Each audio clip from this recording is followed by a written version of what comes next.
আসসালামু আলাইকুম, সবাইকে রমজানের শুভেচ্ছা। প্রথম রমজানের একটি ব্লগ ভিডিও শেয়ার করছি। সারাদিন প্রথম রমজানটা কিভাবে কাটালাম সেটাই আজকে ব্লগ ভিডিওতে শেয়ার করছি।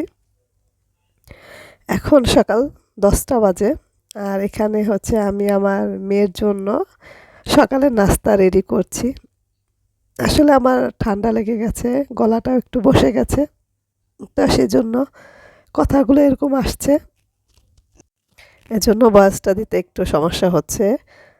তো তারপরও দেরি হয়ে যাচ্ছে ভিডিওটা ছাড়তে, তাই এই অবস্থায় ভয়েসটা দিচ্ছি। মেন নাস্তাটা রেডি করে ফেললাম যাতে সকালে খেতে পারে। ওর জন্য রুটি গরম দুধে ভিজিয়ে দিলাম, তো একটু সফট হয়ে গেলে এটা ওকে খেতে দিব। আর তো ও উঠে গেছে অলরেডি, নাস্তা করে নিয়েছে। তো কিছু ফ্রুটস নিয়ে আসা হয়েছিল গতকালকে, তো ভাবলাম এগুলো একটু ধুয়ে পরিষ্কার করে রাখি। আর এদিকে আমার মেয়ে বড়ই খাচ্ছে।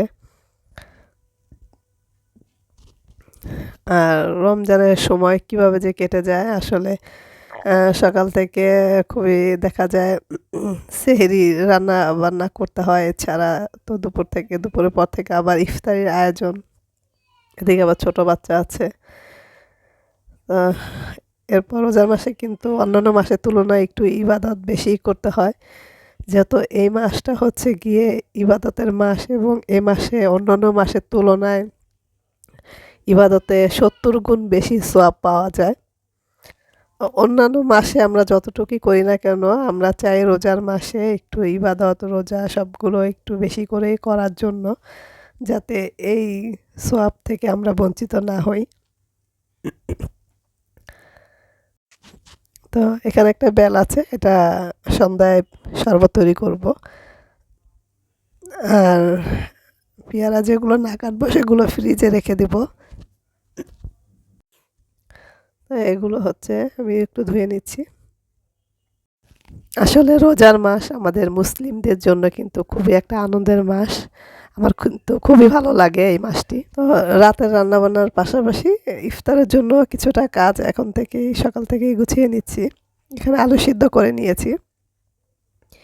আলু সিদ্ধ দিয়ে আজকে ডিম চপ তৈরি করব আর আলু চপ তৈরি করব। তো আলুগুলো আমার মেয়ে আর কি ছিলে দিয়েছে।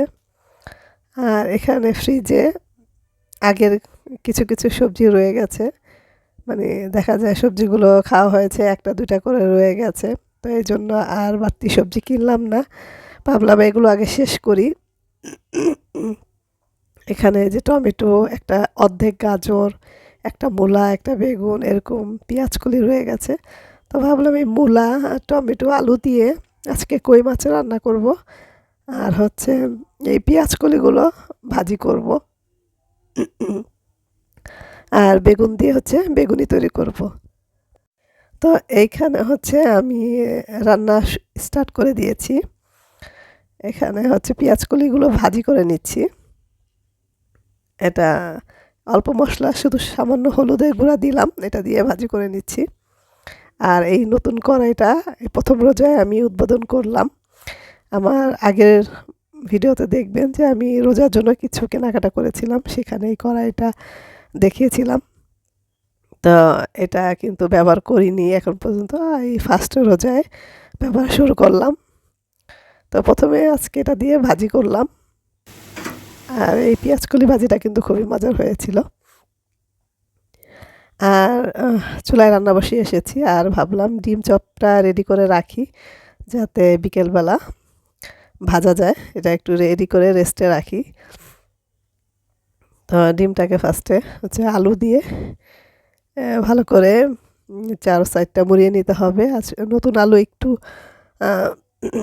থাকে, কেমন আঠালো থাকে, যার কারণে একটু সমস্যা হয়। তো এটা বেসনে ডুবিয়ে তারপর হচ্ছে গিয়ে ব্রেড গাম, আর আমি এখানে টোস্ট বিস্কিটের গুঁড়া নিয়েছি, সেটাতে ভালো করে মেখে নিব। আর এটা আবার তৈরি করার পর কিছুক্ষণ রেস্টে রাখতে হয়, যার কারণে একটু আগে তৈরি করে রেখে দিচ্ছি।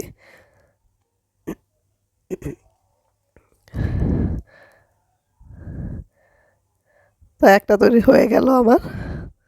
তো এই সেমভাবে বাকি সবগুলো আমি তৈরি করে নেব। তো বাকিগুলো হয়ে গেছে, আর বাকি আলু ভর্তা দিয়ে আমি আলু চপগুলো তৈরি করে নেব। তো আমি এখন ইফতার বানাচ্ছি, আর এখানে ফার্স্টে আমি বেগুনি তৈরি করে নিচ্ছি। আমাদের দিকে আবার ইফতারের আগে গ্যাসটা একটু কমে যায় গ্যাস, তো এই অল্প আগুনে রান্না করতে হচ্ছে। বেগুনিগুলো ভাজা হওয়ার পর আমি এখানে ডিম চপগুলো ভেজে নিচ্ছি।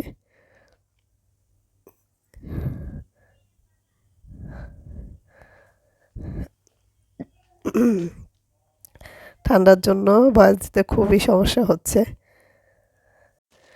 শুনতে সমস্যা হলে মাফ করবেন।